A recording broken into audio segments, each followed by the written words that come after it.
Hello, welcome to Shaka Extra Time. I am Paul Ndiho. Joining me is Shaka Sali himself, aka the Kawale Kid. Hello, Shaka. Hello, Ndugufor. How are you? I have to say that I remain simple, easy, and as some of my fans have suggested, an awesome son of Mother Africa. Shaka, it looks like we are entering a new phase of the coronavirus or COVID-19 as we speak here in the United States. The president, the first lady, a couple senators, and people who work at the White House have all tested positive for coronavirus. And as we speak, the president was taken last week to one of the finest hospitals, the Walter Reed Military Hospitals. What's going on?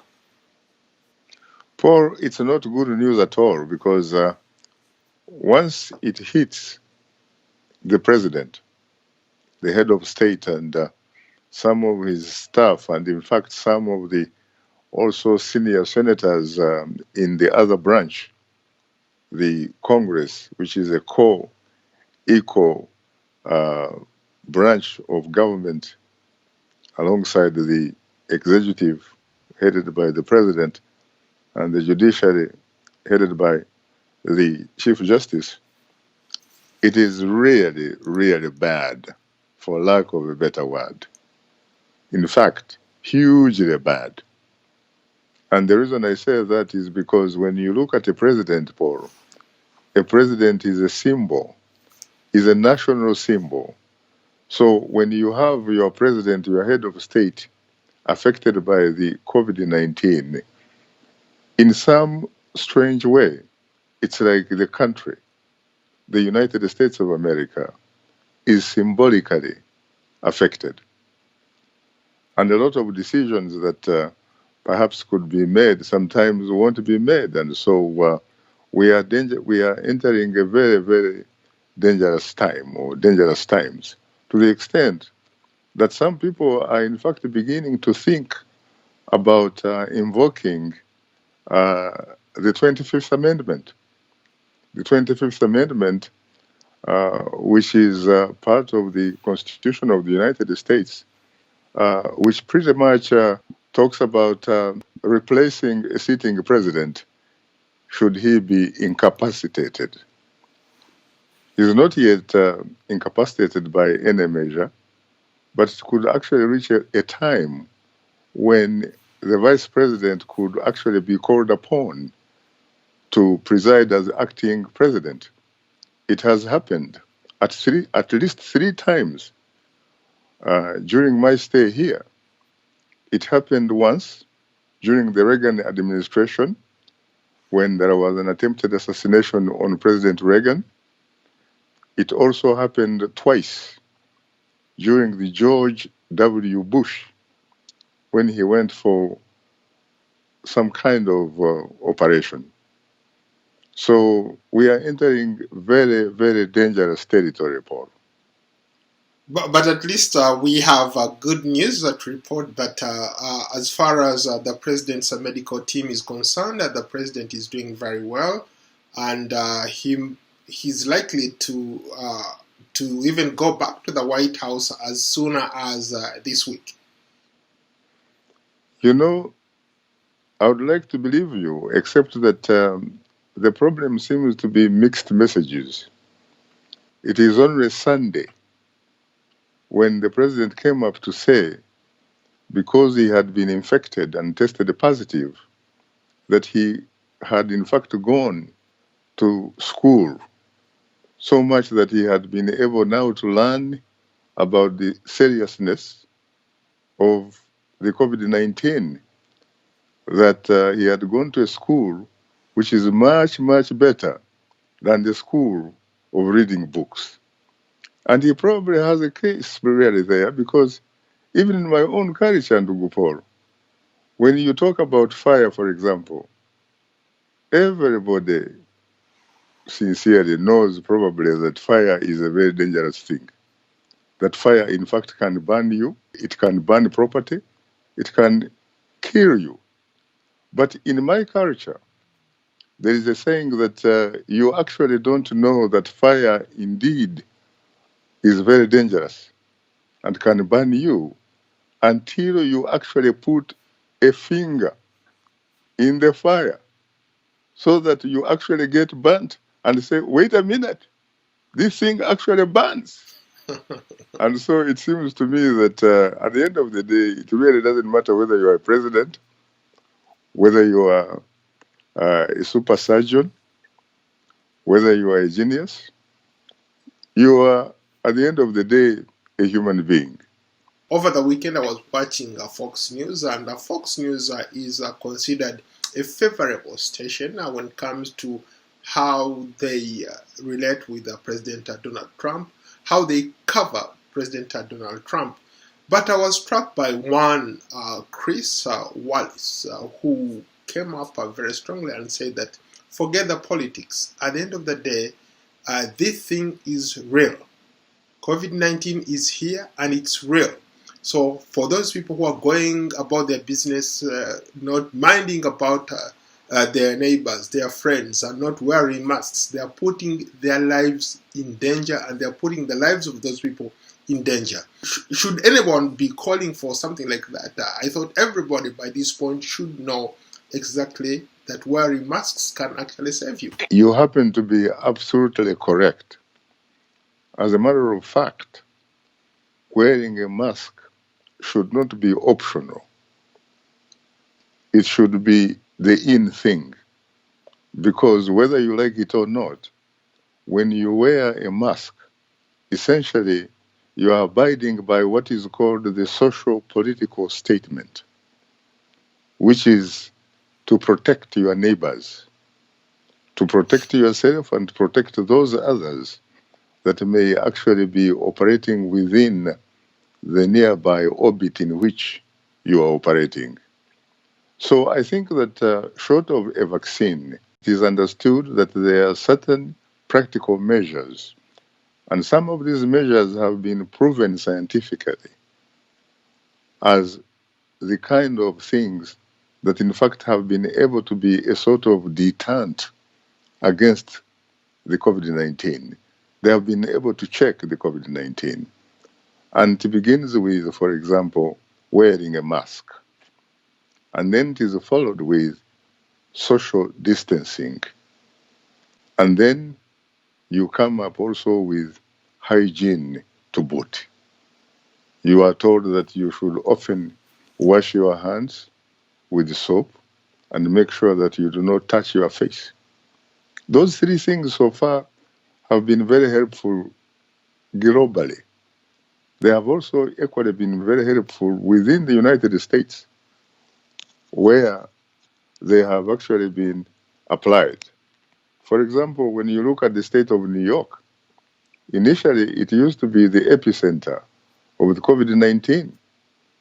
But ever since, the authorities in the state of New York invoked the idea that you have to abide by the guidelines of the public health officials, the scientists, the doctors, the guidelines of the Centers for Disease Control, the CDC.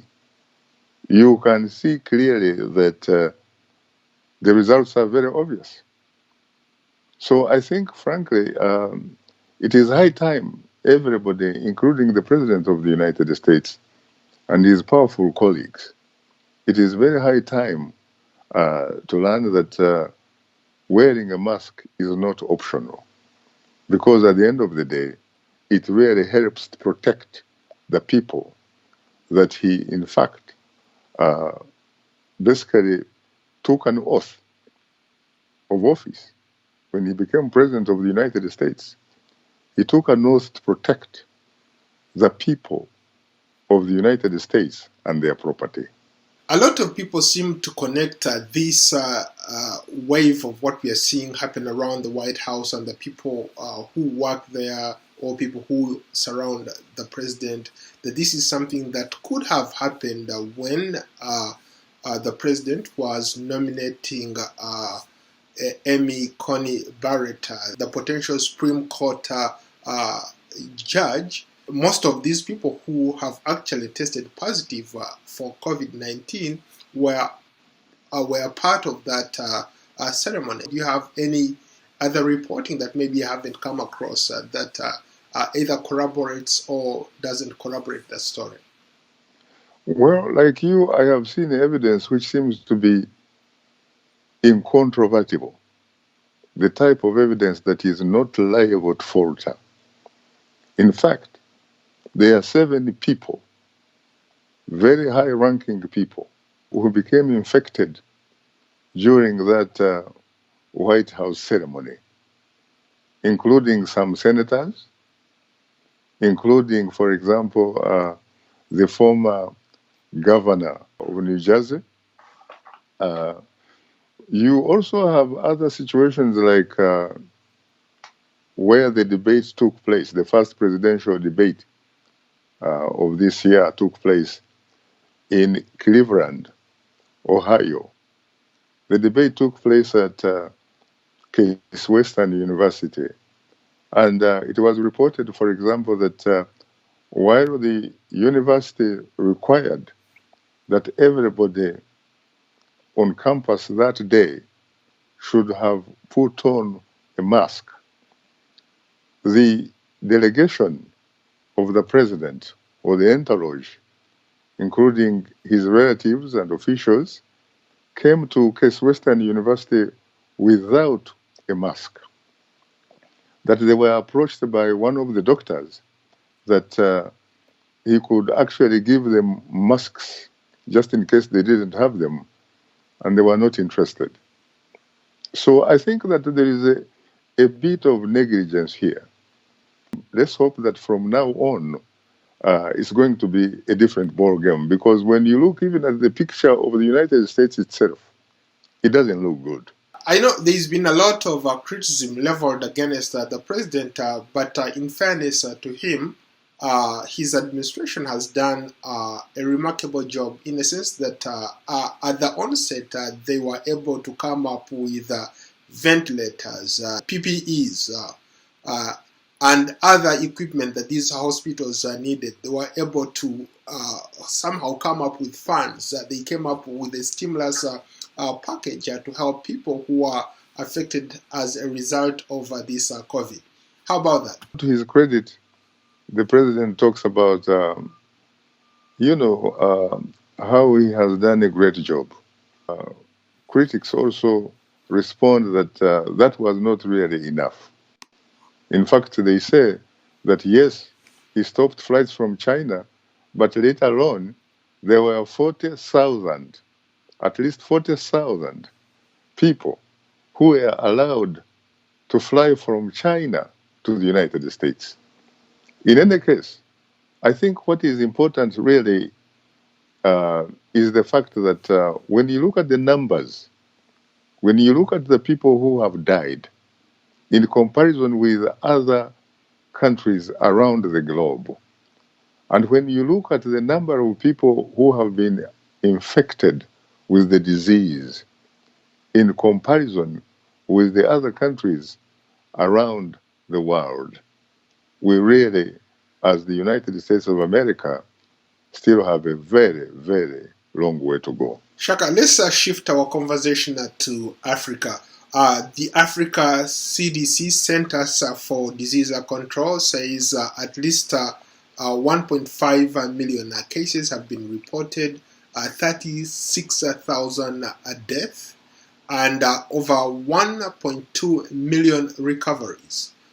When you compare Africa to most of the other world, Africa seems to have either escaped this wave or it has done incredibly well.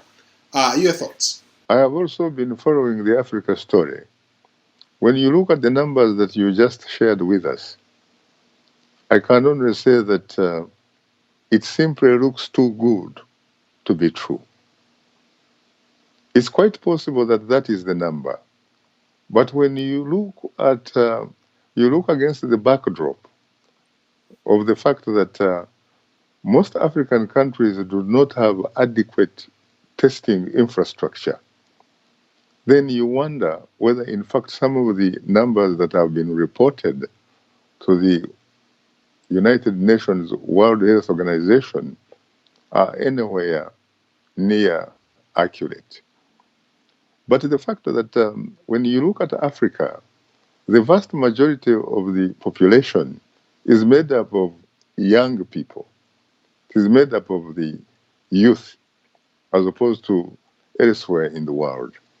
You also know that for the most part, a lot of African countries have been hit for a very long time with different types of infectious diseases, including malaria, including tuberculosis, including other types of diseases, whether you're talking about, you can talk about things like cholera, you can talk about a lot of other different types of diseases.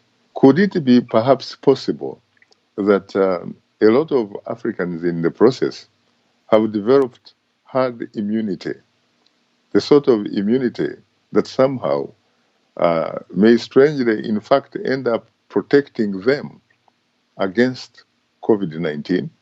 That's an interesting way to look at it. I would not be surprised if that were the case. But how about the fact that most countries are reopening their borders, their economies, business is beginning to pick up in almost across the whole continent. And as, of course, as they open up, you're going to start getting tourists from different places, different parts of the world. Couldn't this maybe lead to another situation where we see cases rising in Africa? It's possible. But I think that they have had to open not really because uh, there is no COVID-19 in their neighborhood, or not because there is no coronavirus pandemic. But I think there is probably another more potent virus that they are trying to prevent. We are talking about starvation here. For example, when you look at the fact that North America and European countries, when they essentially adopted the idea of lockdown, mind you, they accompanied it with what you would call an economic lifeline. You're talking about an economic stimulus. Most African countries have not been able to do so, but yet they have had to adopt those very difficult measures, and they had to do it. But then, what do you do with these people who stay very idle in their houses? They have nothing to eat. If they have nothing to eat at the end of the day, I don't think that you expect them to behave normally. These are the types of things that sometimes could actually trigger social revolutions, especially because people want to eat. If young people, for example, who are the majority in terms of population, who are not invested in the status quo, who are not employed, who are not having or seeing a light at the end of the tunnel in terms of their careers, prospects, what do you think they are likely to do? They are actually likely, for example, to be ready for being mobilized and organized by some forces so as to be weaponized, perhaps to act into some political situations. And so I think the governments really have come under enormous pressure. So they have been able to figure out a balancing way of things. There have been situations where I have actually been told by some government officials off the record that there are a lot of people who say it may be better to die of COVID-19 as opposed to die of hunger. Shaka, you bring up a very good point. Maybe let me use that to talk about a country like Tanzania. Tanzania has not been reporting COVID cases. As a matter of fact, the president went on record and said that the country is corona free, as opposed to maybe the neighboring countries in East Africa that shut down their borders, they're just reopening, and that has impacted their economies. When you look at those countries, for example, in East Africa, and you have one country where they say they have not had any corona cases, they actually have campaigns going on as normal as if nothing happened. But then you look at these other countries that shut down their borders, did everything to make sure that they protect their people. Those economies are suffering. Their shilling has gone way down as opposed to Tanzania. Uh, how would you respond to that kind of criticism? I think that Tanzania is not alone in that. For example, if you go to the Scandinavian countries, you find that Sweden took pretty much the same path. But unfortunately, when you look at the results so far, when you compare Sweden in terms of how the COVID-19 has affected society, when you compare Sweden alongside its fellow Scandinavian countries like Denmark, like Norway, etc., it is doing very poorly. Tanzania also, for the little I know about Tanzania, it may look on the surface as if it is doing rather normally, but apparently it's not quite doing very well. How about in terms of tourism? Tourism has most of these countries depend on tourism, and tourism has is one of those industries that has been heavily hit by this coronavirus. When you look at the hotel industry, most hotels have shut down. They are trying to reopen, but almost 5% occupancy rate.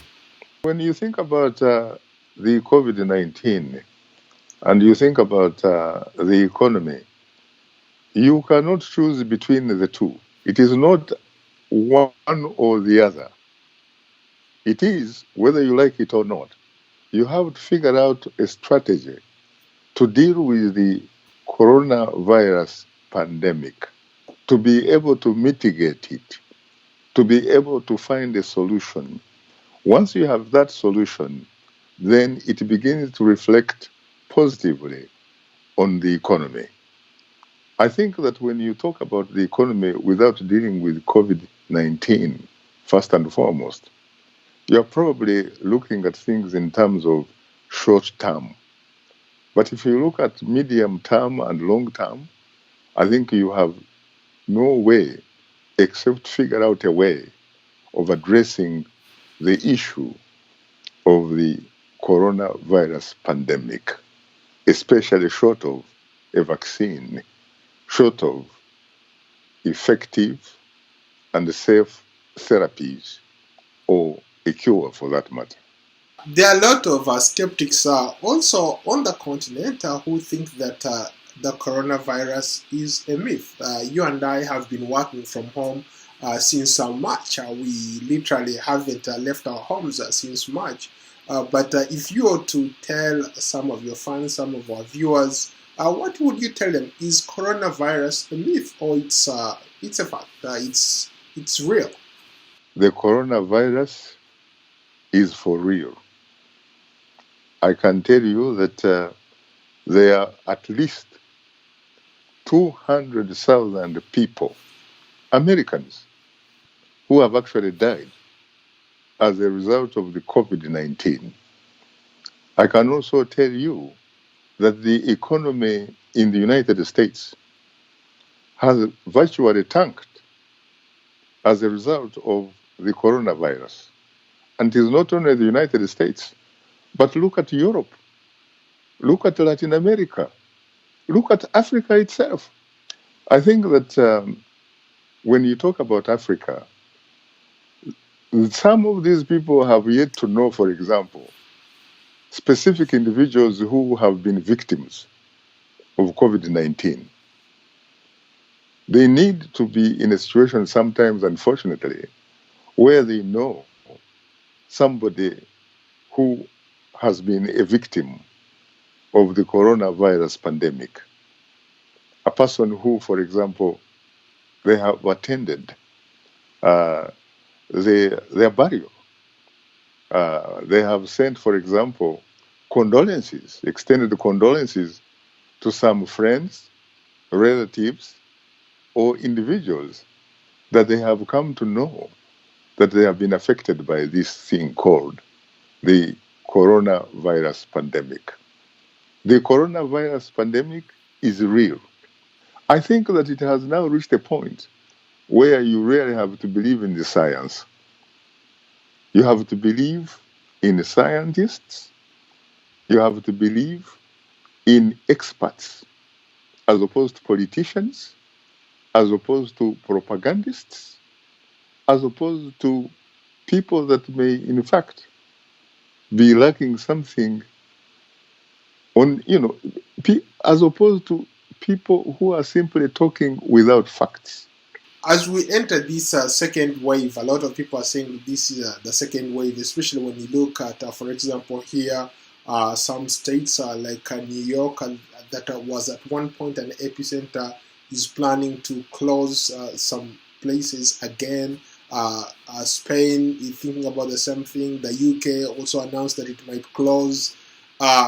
What should a lot of African countries do going forward? The fact that we've not seen a lot of cases this time around, I don't know if we are going to survive, if countries in Africa are going to survive the second wave, especially now that most borders are open, most airports are open to international travel. I think that short of a vaccine, short of an effective and safe therapy, short of a cure, all countries, including Africa, should seriously abide by the guidelines of the Centers for Disease Control, whether it is in the United States or whether it is in Addis Ababa, the African Centers for Disease Control,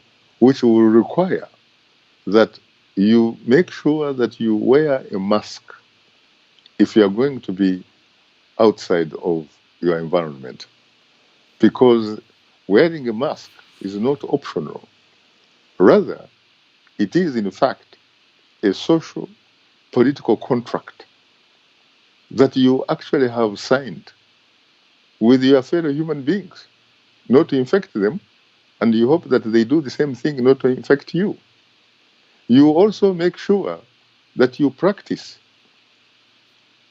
social distancing.